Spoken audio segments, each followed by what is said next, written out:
and welcome to the IDQ Pro tutorial series. My name is Helena, and today I'll be talking about how to utilize the NGMeet filter in IDQ Pro. You can use the NGMeet function to remove noise from hyperspectral data by using the non-local meets global approach. To start, go to Filtering and Enhancement and select the NGMeet filter.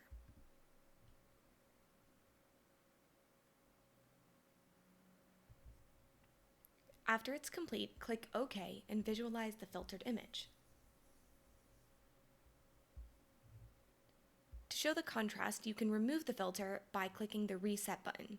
Note that this is a global reset, so any other changes you may have made will also be reset. You can see that it's very smooth. If I reset it, the noise is apparent.